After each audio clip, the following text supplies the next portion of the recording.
Hello friends, let's enjoy study with Pawan Charan में आपका स्वागत है। आज मैं लेकर आया हूँ क्लास 6 का चैप्टर नंबर 7 पेड़ पौधों की दुनिया साइंस का। देखिए, मैं इस वीडियो में केवल उन्हीं पॉइंट्स को हाईलाइट करके बताने जा रहा हूँ जो किसी भी कॉम्पिटिटिव एग्जाम के पर्सपेक्टिव से काफ़ी ज़्यादा इंपॉर्टेंट है। तो आइए स्टार्ट करते हैं अपने इस वीडियो को।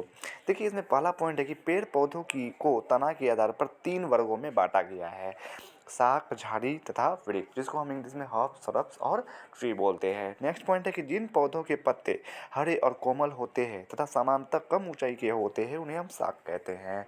जैसे तुलसी का पौधा ले लो, वो क्या है? शाक है। जिन पौधों में शाखाएं तने के आधार से अधिक संख्या में निकलती है और उनके तने सख्त, पतला और काष्ठीय होते हैं, यानी कांटेदार होते हैं, उन्हें झाड़ी कहते हैं।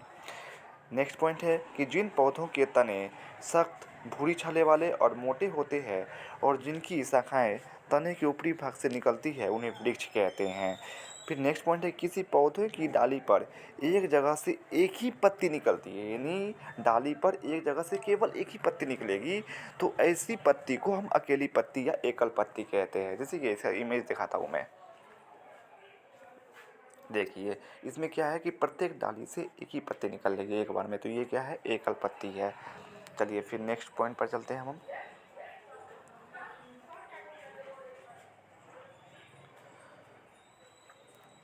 किसी पौधों में पत्तियां जोड़ी में एक दूसरे से विपरीत दिशा में निकलती है, ऐसी जमावट को हम जोड़ीदार जमावट कहते हैं। किसी पौधों में पत्तियां जो है जोड़ी में एक दूसरे से विपरीत दिशा में निकलती है, ऐसी जमावट को हम जोड़ीदार जमावट कहते हैं। देखिए, इसका भी मैं इमेज दिखाता हूँ। देखिए, जैसे नीम का पौधा है, इसमें देखिए स्टीम दोनों बगल पत्तियां जो निकली है वो समांतर रूप से निकली हुई है ना, तो ये इस तरह का जमावट जो है जोड़ीदार जमावट कहलाता है। चलिए नेक्स्ट पॉइंट पर चलते हैं अब हम। फिर कुछ पौधे ऐसे होते हैं जिनमें एक ही जगह से कई सारी पत्तियां गुच्छे के रूप में निकलती है, उन्हें हम गुच्छेदार जमावट कहते हैं। देखिए, इसका भी हम इमेज देख लेते हैं। जैसे देखिए, बेल का पौधा जो होता है, तो एक ही जगह से क्या होता है, कई सारे पत्ते गुच्छे में निकलते हैं, तो इस तरह की जमावट को हम गुच्छेदार जमावट कहते हैं। ये बेल का पत्ता है। फिर नेक्स्ट पॉइंट पर चलते हैं हम। पेड़ पौधों के तनों पर लगने या जमने वाली पत्तियों के ऐसे क्रम को पत्तियों का विन्यास कहते हैं। फिर है फिर नेक्स्ट पॉइंट है कि पेड़ मुख्यतः जड़ें मुख्यतः दो प्रकार की होती है: मूसला जड़ तथा झकड़ा या रेशेदार जड़ होती है। जड़ मुख्यतः दो प्रकार की होती है। कौन कौन? मूसला जड़, दूसरा झकड़ा या रेशेदार जड़। जिस जड़ में एक मुख्य जड़ होती है जिनसे कई सहायक जड़ें निकलती है, उस जड़ को हम मूसला जड़ कहते हैं। यानी एक ही क्या होगा, मेन जड़ होगा, बाकी सब जो होगा एक ही जड़ से एक मेन होगा, उसी में से फिर सारी निकली हुई होंगी झाड़ियाँ, उसे क्या बोलेंगे? मूसला जड़। जैसे इसका इमेज देख लीजिए, मूसला जड़ का इमेज। ये देखिए आप, नीचे वाला मूसला जड़, ये है मूसला जड़। इसमें क्या है, ये जो है ये एक मेन मुख्य जड़ है और वहीं से फिर ये सब जड़ें निकली हुई है। ये है मूसला जड़। ये नीचे वाला ये है मूसला जड़, ये है मूसला जड़। फिर चलिए नेक्स्ट पॉइंट पर चलते हैं अब हम। जिस जड़ में कोई मुख्य जड़ नहीं होती है बल्कि सभी जड़ें एक ही स्थान से निकलती है, उस जड़ को हम झकड़ा जड़ या रेशेदार जड़ कहते हैं। यानी इसमें क्या होता है कि कोई भी मुख्य जड़ नहीं होता है, अपने आप में कह लो तो सभी मुख्य जड़ ही होते हैं, एक ही मतलब कई स्थानों से निकल जाते हैं जड़, इसको हम क्या बोलते हैं? झकड़ा जड़ या रेशेदार जड़। आइए इसका इमेज देख के आप बेहतर समझ पाएंगे। देखिए, जैसे ये क्या है? झकड़ा। ये कौन सा जड़ है? रेशेदार जड़। देखिए, इसमें मुख्य जड़ नहीं होती है, सारे मतलब कहीं से भी निकल जाते हैं जड़ें, तो ये क्या हो जाएगा? रेशेदार जड़। और नीचे वाला ये जो होगा इसमें मुख्य जड़ होगा, बाकी सब फिर जड़ निकलती है इधर उधर से, तो वो हो जाएगा मूसला जड़। चलिए अब हम नेक्स्ट पॉइंट पर चलते हैं। विभिन्न पौधों में पत्तियों की संरचनाएं भी अलग अलग होती है। सभी में पत्ती में रेखित संरचनाएं भी होती है। पत्ती की इन रेखित संरचनाओं को हम सिरा कहते हैं। पत्ती के मध्य में एक मोटी सिरा होती है जिसे मध्य सिरा कहते हैं। फिर पत्तियों पर सिराओं द्वारा बनाए गए डिजाइन को हम सिरा विन्यास कहते हैं। नेक्स्ट पॉइंट है कि सिराओं के विन्यास के आधार पर पत्ती को दो भागों में बांटा गया है। पहला जालिका रूपी विन्यास, दूसरा है समांतर सिरा विन्यास। वैसा विन्यास जिसमें मध्य सिरा के दोनों ओर जाल जैसी संरचना हो तो उसे जालिका रूपी विन्यास विन्यास कहते हैं। जैसे गेहूँ का पत्ता हो गया, मक्का का पत्ता हो गया, वो आप देख सकते हो। फिर है वैसा विन्यास जिसमें मध्य सिरा के दोनों और अन्य सिराएं समानांतर हो, तो उससे समांतर सिरा विन्यास कहते हैं। फिर नेक्स्ट पॉइंट है कि बीज की आंतरिक संरचना दो प्रकार की होती है, एक बीजपत्री तथा द्विबीजपत्री। वैसा बीज जिसमें एक ही बीजपत्र होता है उसे एकल बीजपत्री कहते हैं, जैसे मक्का हो गया। फिर से देख लीजिए कि वैसा बीज जिसमें दो बीजपत्र होते हैं उसे द्विबीजपत्री कहते हैं, जैसे ये मूंग हो गया, अरहर हो गया, चना हो गया। चना को आप अगर कवर हटा दोगे, छिलका हटा दोगे तो दो दाने निकलेंगे उसमें से। मूंग में भी छिलका हटा दोगे तो दो दाने निकलेंगे, तो द्विबीजपत्री हो गया। फिर आइए यहाँ आते हैं हम, जैसे बैगन हो गया, तो बैगन जो है वह एकल पत्ती विन्यास, यानी एक इसके स्टीम से एक ही पत्ते निकलेंगे। टमाटर, केला और पपीता ये सब का पौधा हो गया तो जुड़ता जमावट विन्यास है। फिर है बेल, गुच्छेदार जमावट विन्यास है। अभी आपने इमेज भी देखा। चलिए फिर नेक्स्ट चलते हैं अब हम।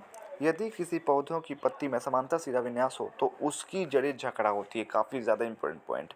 यदि किसी पौधे की पत्ती में समानांतर सिरा विन्यास है तो उसकी जड़ें कैसी होंगी? झकड़ा जड़ होंगी, झकड़ा जड़। फिर नेक्स्ट पेज पर चलते हैं अब हम। जालिका रूपी सिरा विन्यास, देखिए पीपल का पत्ता आप देख सकते हैं, आम का पत्ता देख सकते हैं, धनिया का पत्ता देख सकते हैं, तुलसी का पत्ता देख सकते हैं। तो इसमें जो पौधे की संरचनाएं होती है, पत्तियों की जो संरचनाएं होती है वो जालिका रूपी सिरा विन्यास में होती है। फिर नेक्स्ट है समानांतर सिरा विन्यास। धान का पत्ता आप देख सकते हैं, गेहूँ का पत्ता देख सकते हैं, मक्का का पत्ता आप देख सकते हैं। तो इनकी पौधों में जो संरचनाएं होती है, सिराओं की जो संरचनाएं होती हैं वो समानांतर सिरा विन्यास होती है। आइए फिर नीचे चलते हैं अब हम वस्तुनिष्ठ प्रश्न पर। आम है, क्या है? शाक, झाड़ी, वृक्ष या कोई नहीं तो वृक्ष हो जाएगा। फिर नेक्स्ट पॉइंट है कि पत्तियां जल का उपयोग बनाने के लिए करती है। क्या बनाने के लिए करती है? भोजन, वाष्पोत्सर्जन, ऑक्सीजन, सभी में। तो वाष्पोत्सर्जन के लिए। जल की बूंदें पत्तियों से जल वाष्प के रूप में निकलती है, इस क्रिया क्या कहते हैं? वाष्पोत्सर्जन, प्रकाश संश्लेषण, ऑक्सीकरण या कोई नहीं तो ऑक्सीकरण कहते हैं। मक्का के बीज में एक ही बीजपत्र होता है, ऐसा इसे डैश कहते हैं, यानी एक बीजपत्री कहते हैं। आइए अब नेक्स्ट पेज पर चलते हैं। जैसे जालिका रूपी सिरा विन्यास, जैसे आप पढ़ सकते हैं सिर्फ जनरल नॉलेज के लिए। जालिका रूपी सिरा विन्यास, तो जब एक मध्य सिरा से कई सिराएं एक एवं उनसे सिरिकाएं निकलकर फलक में जाली की तरफ फैल जाती है तो इसे जालिका रूपी सिरा विन्यास कहते हैं। जैसे पीपल, आम, नीम, लीची, अड़हुल इत्यादि की पत्तियों में जालिका रूपी सिरा विन्यास पाया जाता है। ये सब पत्ते आप देख सकते हैं, उसमें आप अच्छे से समझ पाएंगे बेहतर। फिर समांतर सिरा विन्यास, जब पत्र फलक में मध्य सिरा से निकली हुई पार्श्व सिराएं समानांतर होती है तो इसे समानांतर सिरा विन्यास कहते हैं। जैसे केला, बांस, घास, चंपा इत्यादि की पत्तियों में समांतर सिरा विन्यास होते हैं। फिर आइए नीचे वस्तुनिष्ठ प्रश्न पर आते हैं। निम्नलिखित में शाक है, कौन है शाक? पहला पालक, दूसरा खजूर, तीसरा बरगद, चौथा नीम। तो पालक हो जाएगा। फिर दूसरा क्वेश्चन गुच्छेदार जमावट का उदाहरण है। पहला आम, दूसरा केला, तीसरा बेल, चौथा बबूल। तो बेल हो जाएगा। मूसला जड़ पाई जाती है सूर्यमुखी में, गेहूं में, धान में, मकई में। तो सूर्यमुखी में। झकड़ा जड़ पाई जाती है चना में, घास में, सूर्यमुखी में, इनमें से कोई नहीं तो घास में हो जाएगा। जालिका रूपी सिरा विन्यास पाया जाता है पहला बांस, दूसरा आम, तीसरा केला, चौथा घास। तो आम हो जाएगा। फिर समानांतर सिरा विन्यास पाया जाता है केला, पीपल, नीम या लीची। तो केला हो जाएगा इसका आंसर। फिर वृक्ष का उदाहरण है आम, नींबू, पपीता, केला। तो आम हो जाएगा। फिर किसी पौधे की डाली पर एक जगह से एक ही पत्ती निकलती है, ऐसी पत्ती को क्या कहते हैं? जोड़ीदार पत्ती, संयुक्त पत्ती, एकल पत्ती या गुच्छेदार पत्ती। तो अभी आपने पढ़ा कि अगर डाली पर एक जगह से एक ही पत्ती निकलेगी तो एकल पत्ती, जैसे मैंने अभी आपको एक इमेज भी दिखाया था इसका। फिर रिक्त स्थानों की पूर्ति करें। पौधों को 3 वर्गों शाक, डैश एवं वृक्ष में बांटा गया है। तो शाक, झाड़ी एवं वृक्ष में बांटा गया है। मटर के बीज में 2 बीजपत्र होते हैं, अतः ये इसे डैश कहते हैं, 2 बीजपत्री कहते हैं। मक्का के बीज में 1 बीजपत्र होता है, अतः इसे एक बीजपत्री कहते हैं। पत्तियां हरी होती है क्योंकि उनमें डैश होता है, यानी क्लोरोफिल होता है। पांचवा क्वेश्चन, जड़ 2 प्रकार की होती है, डैश जड़ तथा डैश जड़, यानी मूसला जड़ तथा झकड़ा जड़। झकड़ा जड़ को हम रिश्तेदार जड़ भी कहते हैं, रिश्तेदार जड़ भी कहते हैं। चौथा क्वेश्चन है, पौधे डैश द्वारा अपना भोजन तैयार करते हैं। तो प्रकाश संश्लेषण द्वारा अपना भोजन तैयार करते हैं। सातवां क्वेश्चन है कि जिस जड़ में एक मुख्य जड़ होता है और कई सहायक जड़ें होती है उसे डैश कहते हैं, तो उसे हम मूसला जड़ कहते हैं। आठवां क्वेश्चन, तना डैश तथा डैश लवण का संवहन करती है, जल तथा खनिज लवण का संवहन करती है। नीचे आंसर दिया हुआ है, मैच कर सकते हो। तो वीडियो कैसा लगा कमेंट्स में ज़रूर बताइएगा। अगर अच्छा लगा तो प्लीज़ प्लीज़ प्लीज़ मेरे चैनल को सब्सक्राइब करें। और बाकी मैं क्लास 6 का, हिस्ट्री का, ज्योग्राफी का और सिविक्स का भी जो भी इम्पोर्टेंट पॉइंट्स था उसका मैं प्लेलिस्ट बनाकर अपने channel let's enjoy study with Pawan पर डाल चुका हूँ और उसका मैं लिंक अपने डिस्क्रिप्शन बॉक्स में डाल दूँगा, आप वहाँ जाकर देख सकते हैं। Thanks for watching.